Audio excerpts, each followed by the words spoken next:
The diplomatic vessel hummed quietly as it drifted through neutral space. Inside the observation chamber, the Valthari stood perfectly still, its crystalline body reflecting the starlight in gentle rainbow patterns. Its name was difficult to pronounce in most languages, so the humans simply called it Observer. Today marked an important moment in galactic history. The humans were finally being accepted into the Galactic Council. After decades of watching from a distance, the Council had decided these strange creatures from the small blue planet were ready to join civilized space. Observer had seen many species join the Council. It had documented the proud alchemy with their 4 arms and culture. It had recorded the brilliant Quellen, whose minds could process 1,000 thoughts at once. Humans seemed ordinary. They were soft, weak creatures with no natural weapons. Their teeth were flat. Their skin bruised easily. They could not breathe in most atmospheres without help. The door opened with a soft hiss. 2 humans walked in, both wearing simple blue uniforms with golden badges. "Hello," said the male human, bowing slightly. "My name is Taesu. I am a military attaché." He was average height for a human, with dark hair and calm eyes. Observer noted that he moved with careful precision, like someone who thought before acting. The female human smiled brightly. "I'm Yeonji. I'm here to help with cultural exchange. We're so excited to work with you." Her enthusiasm seemed genuine. No observer found it strange.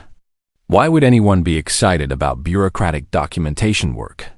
Observer's voice came from its core, sounding like wind chimes. "I am honored to meet you both. I will be observing and documenting humanity's integration process." "Perfect." Yeonji clapped her hands together. "We have a wonderful assignment for you. We're going to visit one of our frontier colonies. You'll get to see how humans live in real conditions, not just in fancy council stations." Taesu pulled up a holographic display. The colony is called New Jeju.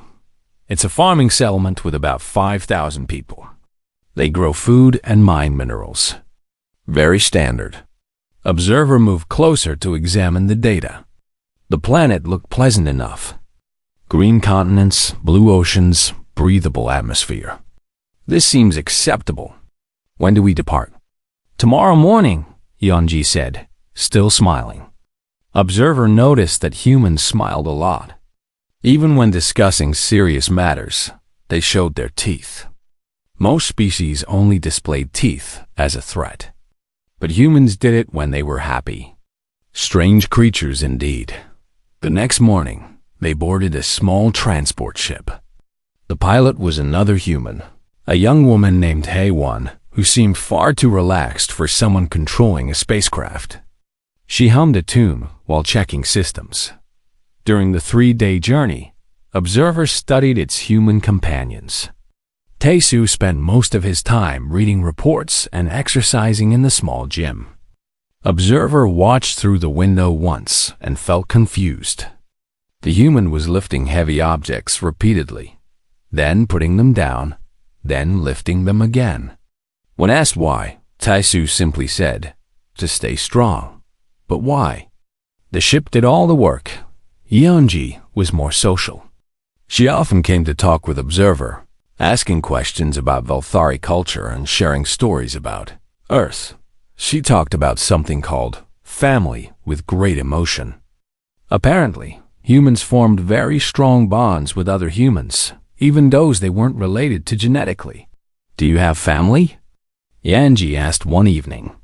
"Valthari reproduce through crystalline budding," Observer explained. "We do not maintain connections afterward. Each Valthari is independent." Yeonji looked sad for a moment. "That sounds lonely." Observer didn't understand. Loneliness was an emotional state.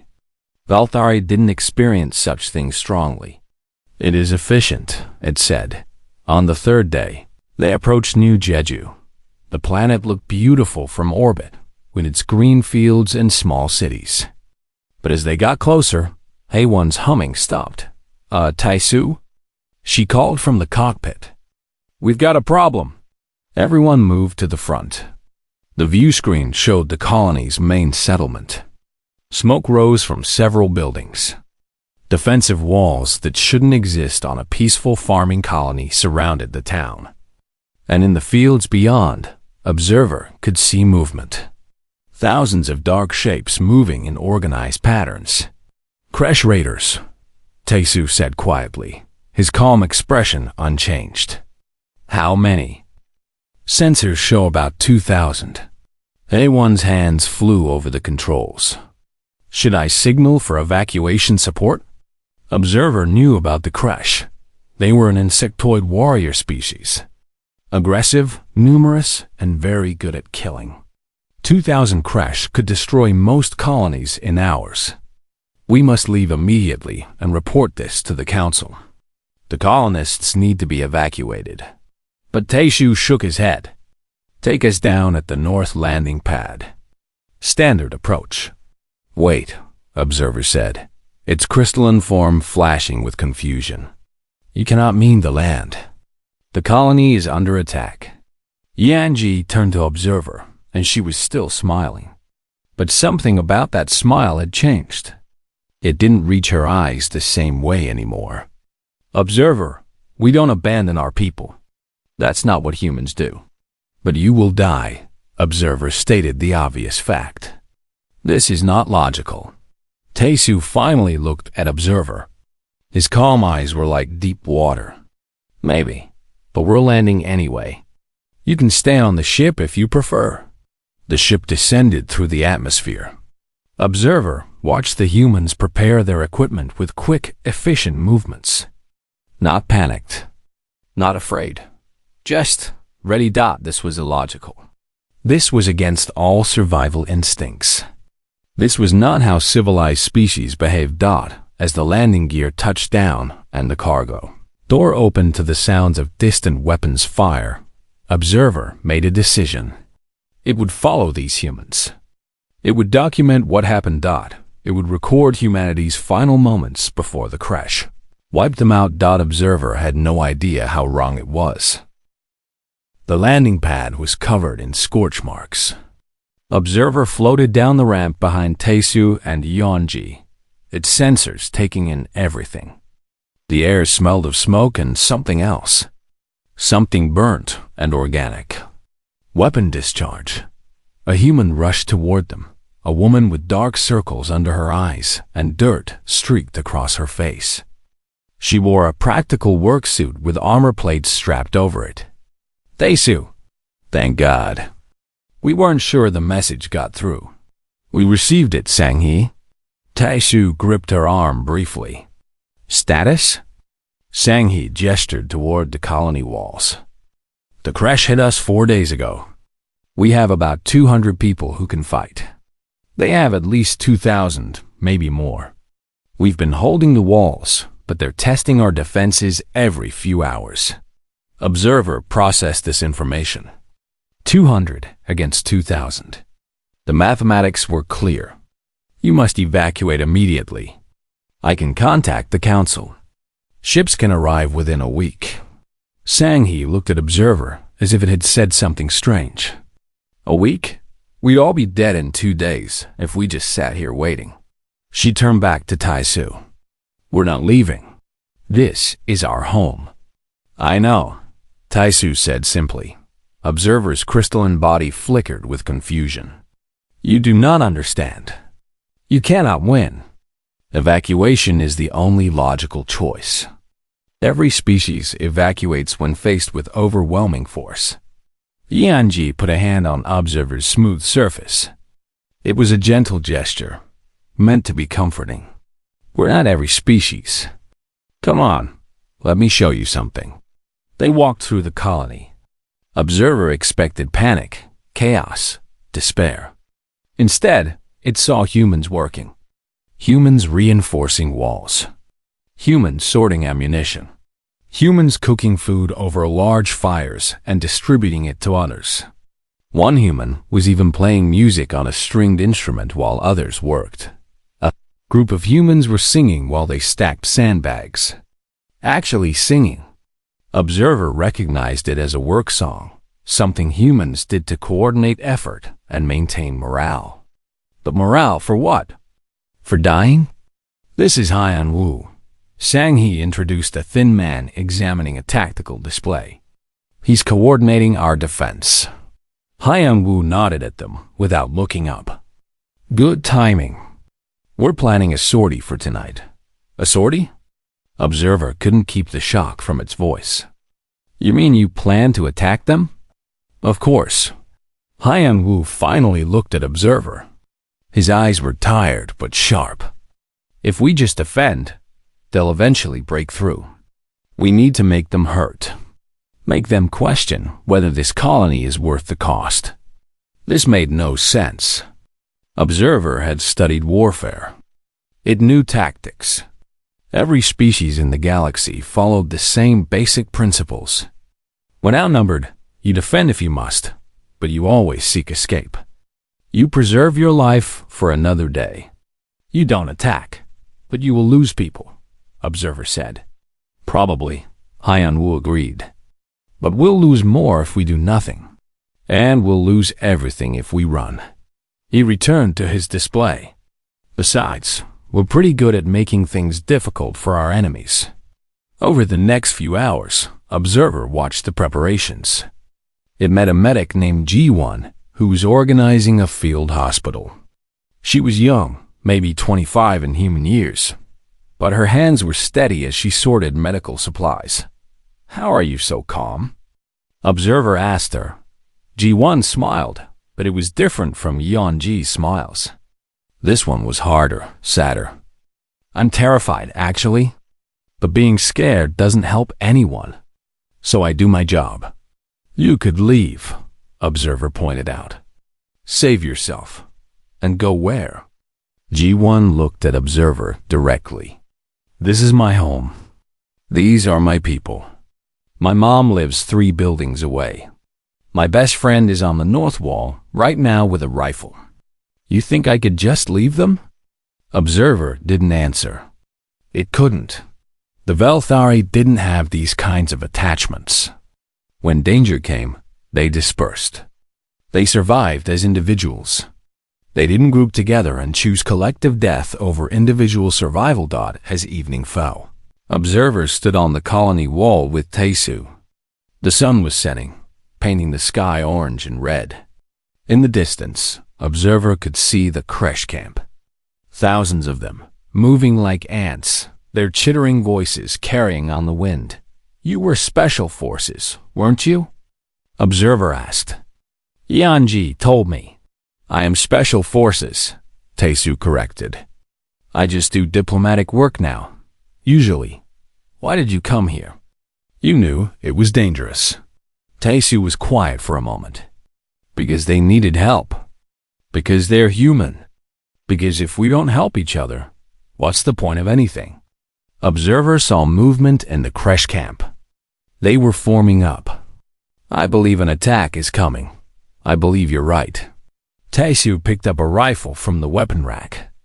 He checked it with practiced ease, movement smooth and automatic. You should get to the shelter. I am an observer, it said. I must document. Then stay behind me. Taesu moved to the wall edge, where other humans were taking positions. Observer noticed a teenager among them, maybe 17 years old. Too young to fight by most galactic standards. Daehyun, Taesu called to the boy. You ready? Yes, sir. The teenager's voice shook slightly, but he held his rifle steady. The creche came at full dark. They rushed across the fields in a wave of chitin and claws, screaming their war cries. There were so many of them. Too many. Observer watched the humans on the wall. Not one ran. Not one panicked. Instead, they started shooting. The defensive guns opened up with steady rhythm. Rifles cracked in controlled bursts. Humans called out targets and coordinates to each other with calm, clear voices. Someone was even counting kills like it was a game. 12. One human shouted. 14. Another responded. Observer watched a creche warrior climb the wall. Daehyun, the teenage boy, shot it 3 times, then used his rifle butt to knock it off the wall when it kept climbing. The boy was shaking, breathing hard, but he didn't freeze. He didn't run. The attack lasted an hour. When it ended, the crash retreated, leaving dozens of dead behind.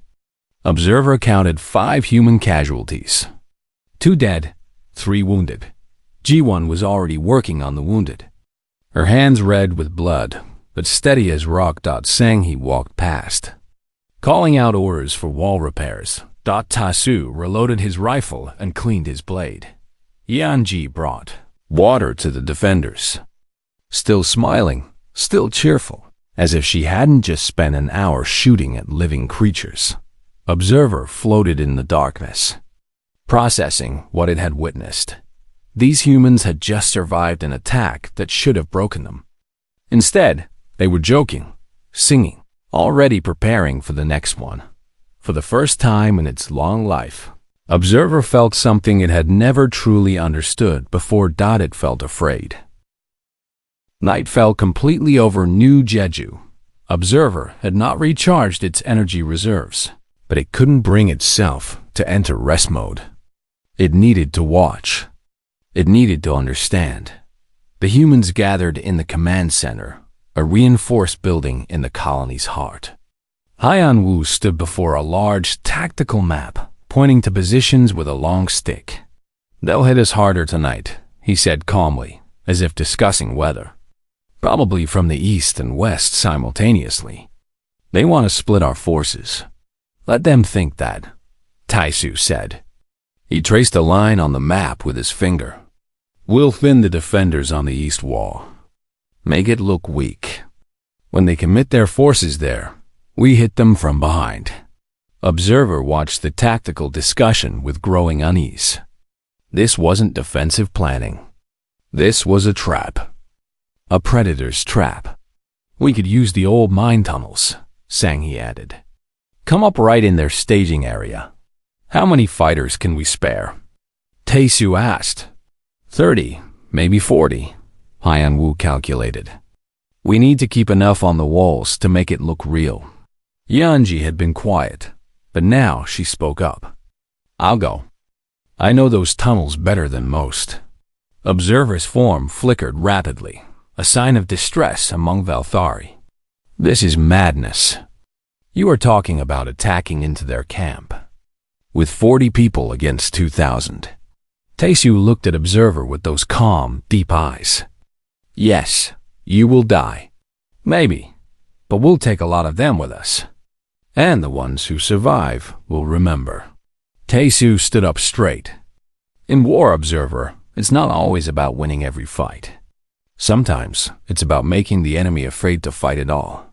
2 hours before midnight, Observer watched the strike team prepare. 40 humans, dressed in dark clothing, checking weapons and equipment. They moved with quiet efficiency. No wasted motion. No wasted words. Observer saw Daehyun, the teenage boy from the wall, strapping on equipment. "You're letting a child fight?" Observer asked. Sang-hee looked at Daehyun with sad eyes. "He's not a child anymore. This war made him grow up fast.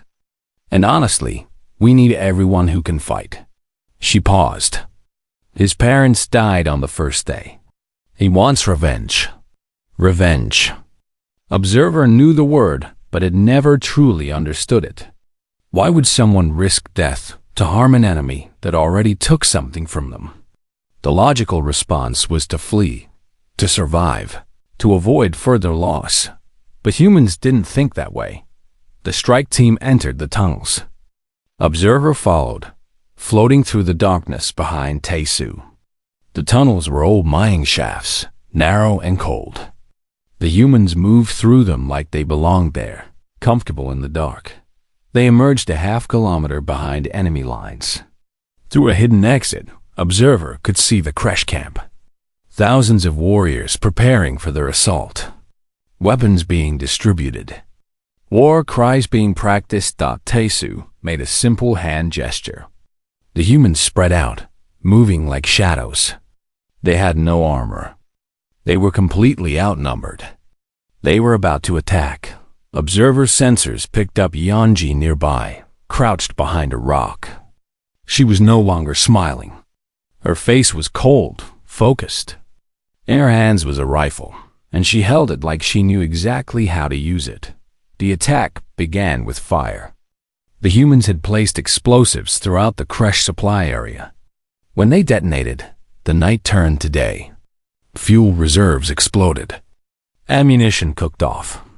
Crash warriors screamed in confusion and pain.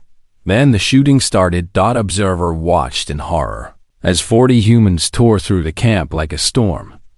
They didn't fight like defenders. They fought like hunters. Calculated, efficient, brutal. Taisu moved through the chaos like death itself. Every movement was precise.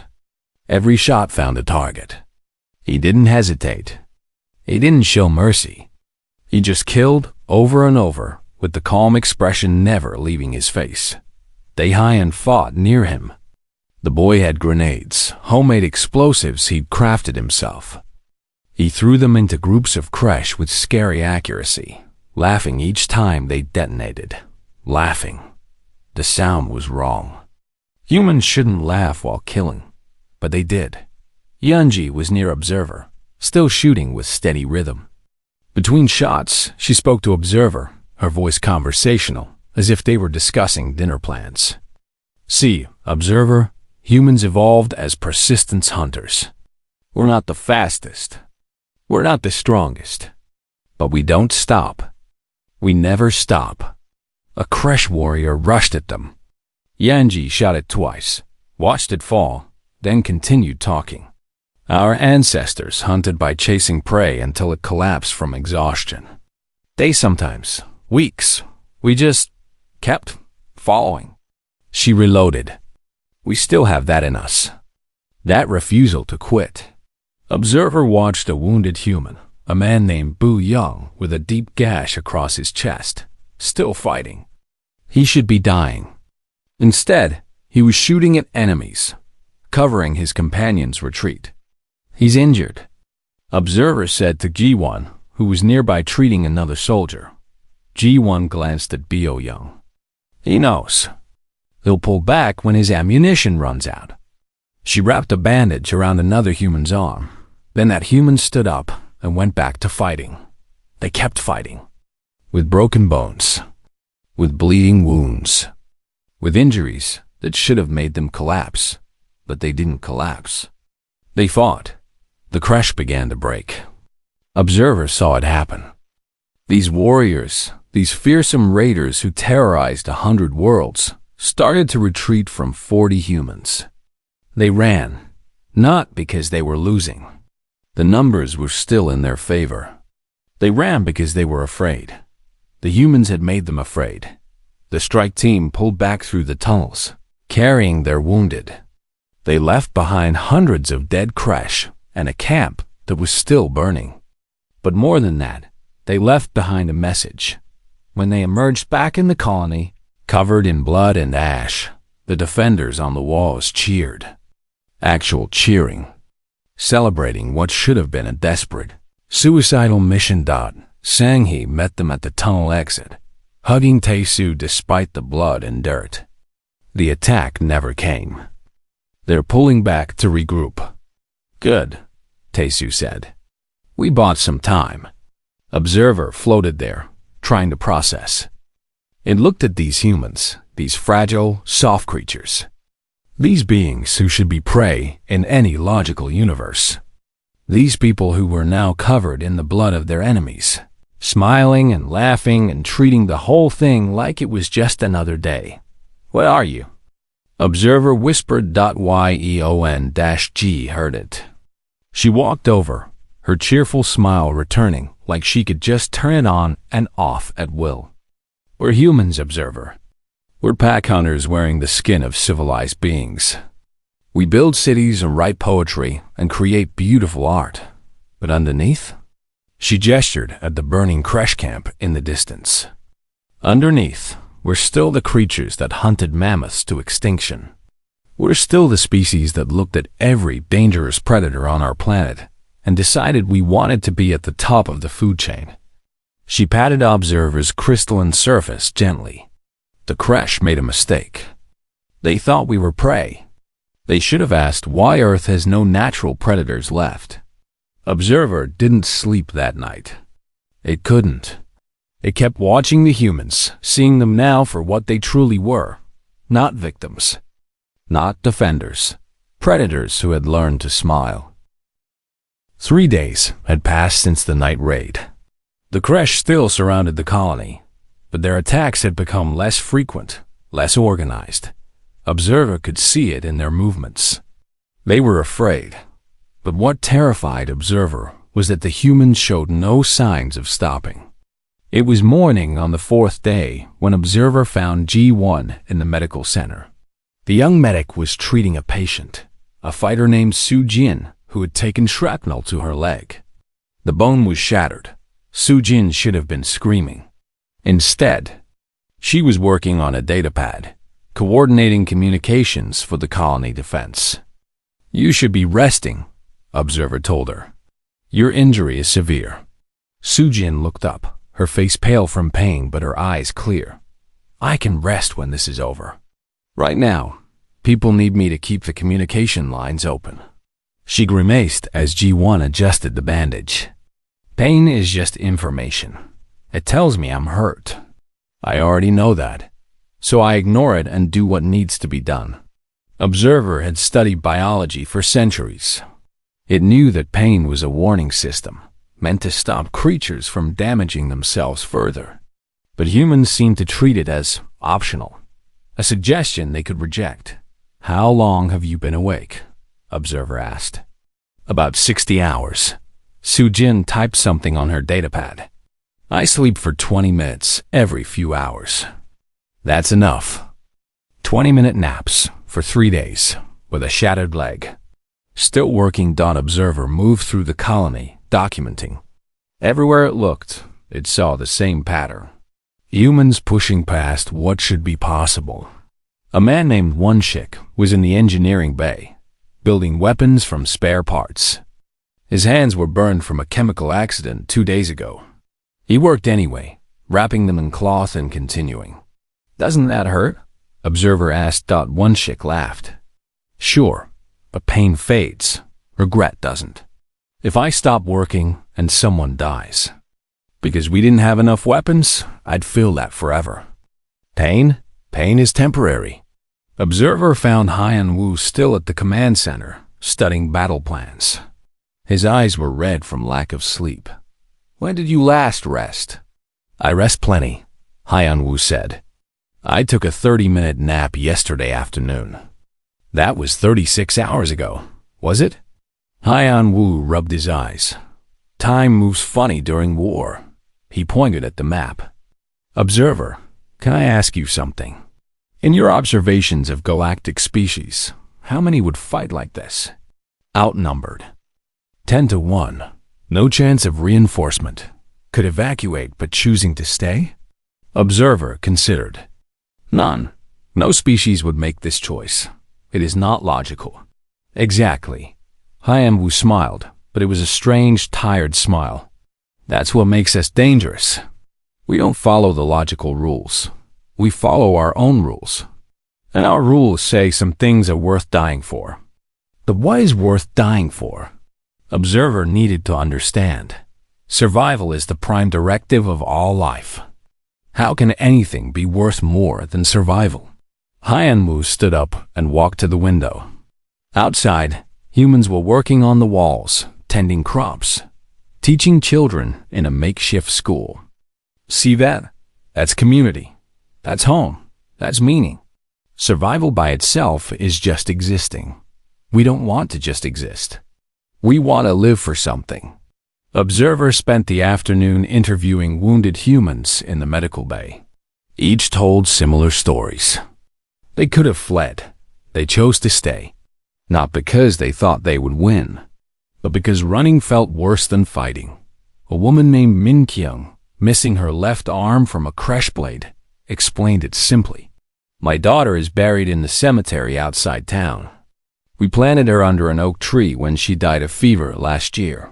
If I run, who tends her grave? Who remembers her here?" She looked at Observer with fierce eyes. "I won't leave her alone." Attachment to the dead. Fighting for memory. These concepts made Observer's crystalline structure ache with confusion.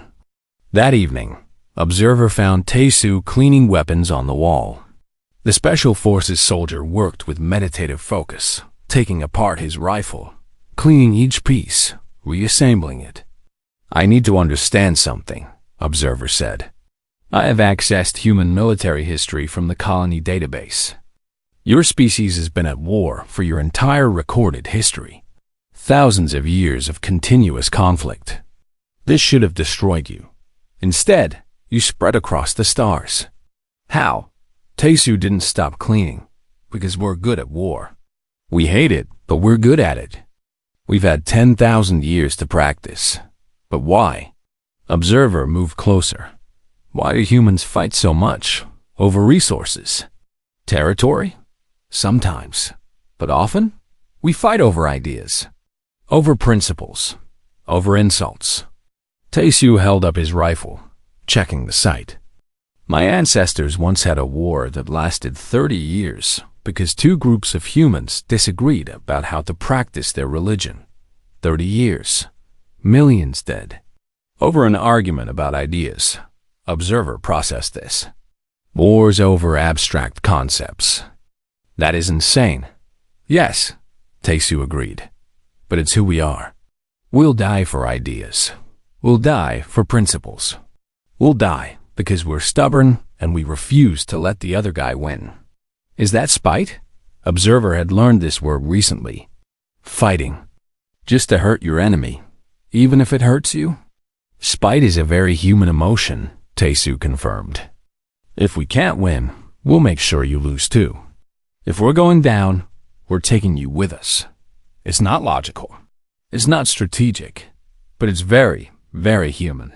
One Shik joined him on the wall, carrying a strange device. "Finished it," he announced proudly. "It's a broadcast jammer, but I modified it to play sounds. Very loud, very disturbing sounds." "What kind of sounds?" Observer asked. One Shik grinned. "Recordings from the night raid. Crushed death screams. Explosions. Humans laughing. I'm going to play it at their camp all night long. Keep them from sleeping. Make them scared. Psychological warfare. Deliberate cruelty to break enemy morale." "You are torturing them," Observer said. "Yes," One Shik said without shame. "They came to kill us. They wanted to take our homes, enslave our survivors, eat our children. You know what Kresh do to captured colonies, right?" His expression darkened. "So yes, I'm going to make them suffer. I'm going to make them regret ever coming here. I want every Kresh warrior to go back to their hive and tell stories about the horror of fighting humans." That night, the sounds played across the dark fields. Screams and laughter and explosions over and over. Observer could see the Kresh camp stirring, agitated. Unable to rest. Observer found Yanji on a quiet section of wall, looking at the stars. "Your species frightens me," Observer admitted. Yanji nodded. "We frighten ourselves sometimes." "Do you know what humans are really good at, Observer? We're good at remembering. Every slight, every loss, every friend who died. We carry it all with us. And it makes us angry. And anger makes us dangerous." "But you seem so kind," Observer said. "You smile. You laugh. You create art and music. You have compassion." "We do," Yanji agreed. "We have great capacity for love. But that means we also have great capacity for hate. The same emotion that makes us die for our friends makes us kill for revenge. Or contradictions. We're beautiful and terrible at the same time." She turned to Observer. "The galaxy thinks of itself as civilized. All these species following logical rules, avoiding war when possible, choosing survival over principle. And then humans show up. and we don't follow those rules. We fight when we should flee.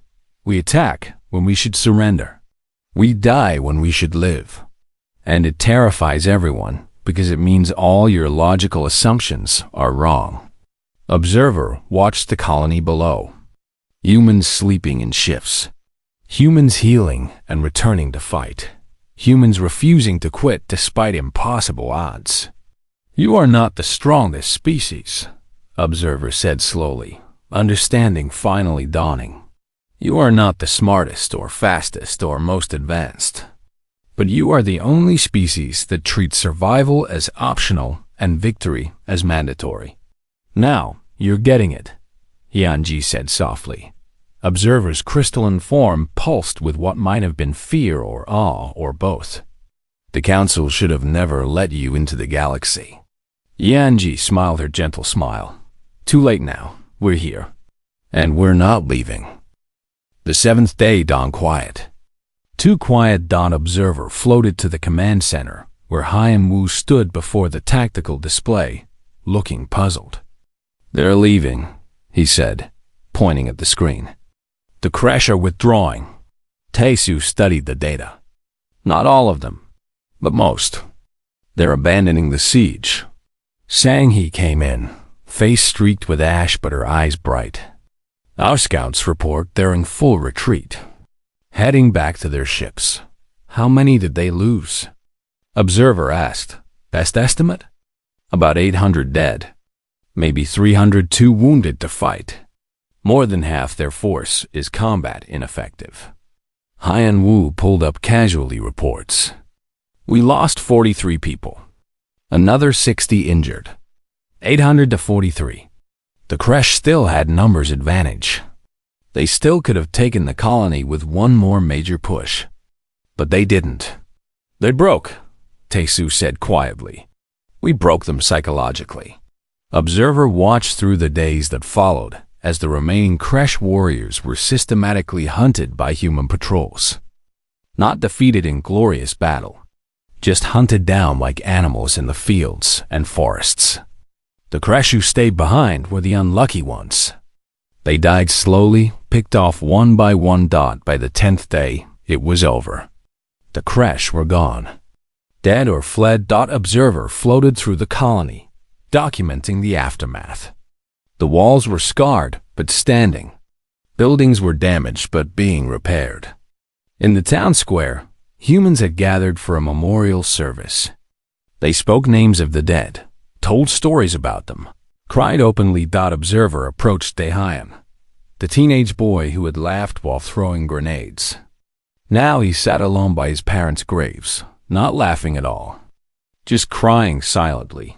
Are you well? Observer asked. No, Daehyun said honestly. I did terrible things. Necessary things, but terrible. I'll remember them forever. That's the price. The price of what? Of winning.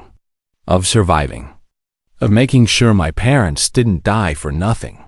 The boy looked up at Observer. You think we're monsters, don't you? Observer considered its answer carefully. I think you are something the galaxy has never seen before. I do not know if that makes you monsters or heroes. Perhaps both. The transport ship arrived 2 days later. Observer's time at New Jeju was ending. As it prepared to leave, the colonists gathered to say goodbye. Sang-hee, Haiyan Wu, Wonshik, Ji-won, Su-jing still limping on her damaged leg. All of them alive. Battered and scarred, but alive. Yanji hugged Observer, something that should have been impossible with its crystalline form, but she managed. Thank you for staying. For witnessing. I did nothing, Observer said. You stayed when you could have left. That's something. Yanji stepped back. Will you tell the council about us? The truth? I will tell them everything. Taesu nodded. Good. They need to understand. We're not going to change. This is who we are. The transport ship lifted off, and Observer watched New Jeju shrink below. The colony was already rebuilding, already planting new crops, already planning expansions. Like the war had been just a brief interruption to their real work of living. The ship's pilot was a new human, a woman named Hai-Young, who hummed the same tune Hae-Won had hummed weeks ago. How long ago? Observer checked. 3 weeks. It felt like years. First time on a human world? Hai-Young asked. Yes. What did you think? Observer didn't answer immediately. It reviewed its recordings. The fighting, the dying, the refusing to quit, the smiles and songs and the cold efficiency of violence. I think I am afraid, Observer admitted. Hai-Young laughed. That's fair. We're pretty scary when we need to be tea. She offered Observer a cup. Even though Observer couldn't drink during the journey back to Council Space, Observer compiled its report. Every word had to be precise. Every observation documented. This would be the official record of humanity's first real test in the galaxy. But as it wrote, Observer kept returning to one central truth. Humans were not like other species. They didn't follow the logical rules of survival. They had different priorities, different values, different responses to threat. One evening, Hai-Young brought her meal to the observation deck where Observer was working. She sat quietly, eating rice and vegetables, looking at the stars. Can I ask you something? Observer said, Sure. How many humans are there? Total population? Hai-Young thought for a moment. About 40 billion, I think. Spread across maybe 200 worlds and another few thousand stations and ships. 40 billion. Observer's crystalline form flickered. That was more than most species in the Council. Much more. And you are still expanding? Oh, definitely. We've got colony ships heading out all the time. My sister just signed up for one going to the Andromeda sector. Won't even arrive for 300 years, but she doesn't care. She wants to see what's out there. 300 years. Traveling in sleep to reach distant stars. Humans doing what no other species would do. Going where no one else would go. Are all humans like the ones I met at New Jeju? Observer asked. Willing to fight impossible odds? Hai-Young considered. I mean, we're not all soldiers. Most humans just want to live peaceful lives, raise families, be happy. But if you threaten what we love? She looked at Observer seriously. Then yeah, we all become like Taesu and Sang-hee. We all become dangerous. The ship docked at Council Station 2 weeks later. Observer immediately requested an audience with the full council. They gathered in the Grand Chamber, representatives from 100 species. Observer floated before them, its crystalline form reflecting the chamber's lights. It transmitted its report directly to all their systems. Thousands of pages of documentation, hours of video, audio files. Every detail meticulously recorded. Then it spoke. I have observed humanity in warfare. I have witnessed their response to overwhelming odds. I have documented their methods, their psychology, their capabilities. The Council asked me to assess whether humanity is ready to join galactic civilization.